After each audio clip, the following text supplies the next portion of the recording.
Napakaraming mga OFW ang tatanong dito kung alin daw ba ang masusunod, visa or kontrata.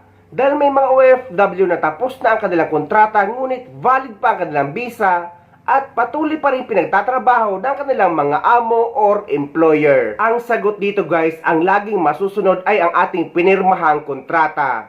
So ang end or ang expiration ng ating kontrata ay yun na din ang last na pagtatrabaho nyo sa inyong employer kahit valid pa ang inyong visa. At applicable ito sa lahat ng mga OFW kahit saang bansa man sa buong mundo. Hindi lamang dito sa UAE. Na laging ang masusunod ay ang ating kontrata. Miss A, isa sa mga viewers mo, nakita ko sa comment section, kadalasan to nababasa ko, gusto nilang malaman kung ano nga bang nasusunod, kontrata ba o visa? Okay. So, itong viewers mo, ang sabi, mag-i-end na daw yung contract niya by October 11. Okay. At ang kanyang visa mag-expire ng November 18. Okay. So, ano nga bang masusunod dito? Okay, sasagutin ko yan. Pero ipaliwanag ko muna ha. Kasi sa totoo lang talaga, madami kaming nare-receive po ng mga messages, tsaka mga sa comment section din, sa mga informative videos na ina-upload po sa Katok channel. And dito sa Pak Ganon Live natin, sasagutin yung mga tanong na yan.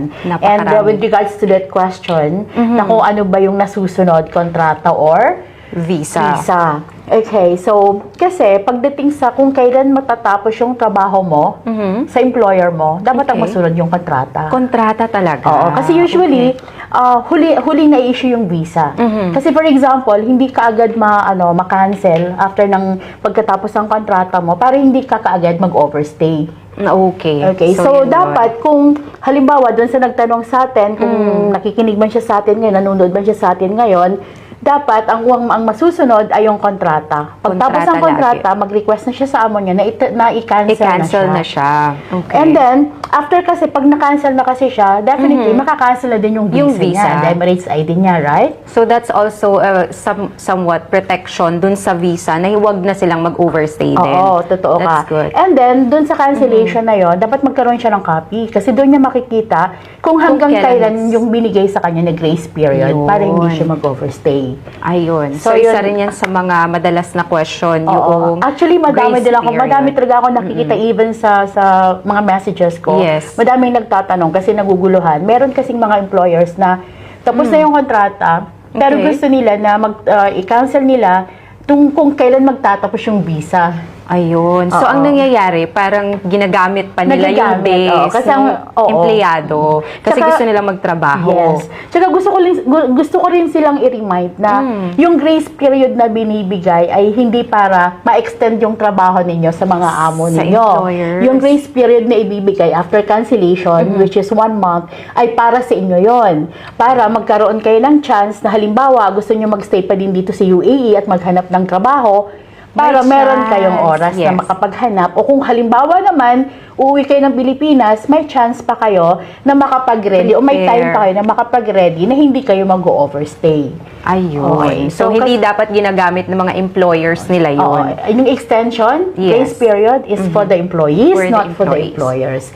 And ulitin ko lang, i-recap ko lang ha, ang nasusunod with regards sa kung kailan magtatapos yung pagtatrabaho mo sa amo mo, ay yung kontrata. Kontrata lagi. Kasi po yung iba, wala silang nakikitang kontrata, pero nagkakaroon na sila ng visa, nagkakaroon na sila ng Emirates ID, pero hindi nila nabasa yung kontrata nila, or may pinapapirmahan sa kanila, pero hindi nila alam kung ano ang nakapalaman doon sa pinirmahan nila.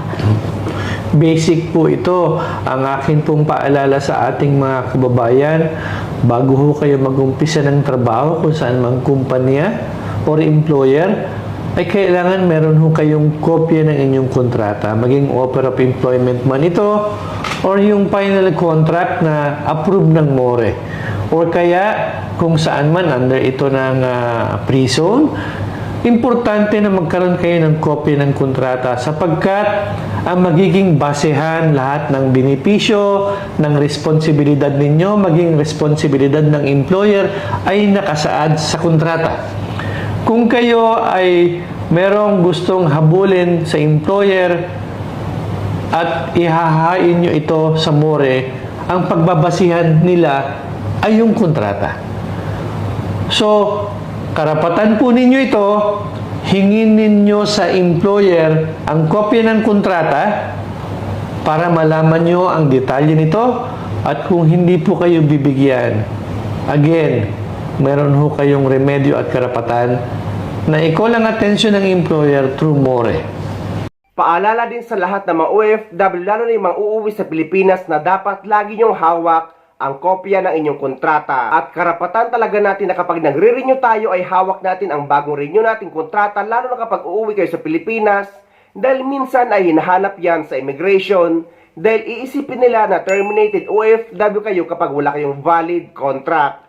So guys, kapag uuwi kayo sa Pilipinas at babalik pa rin sa ibang bansa, ay dapat lagi nyong hawak ang inyong valid contract or yung bagong renew kontrata galing sa inyong employer. Ngunit kung final exit na kayo or mag-for good na, ay hindi na kayo kailangan o hindi nyo na kailangan humingi ng panibagong kontrata nyo dahil nga for good na kayo.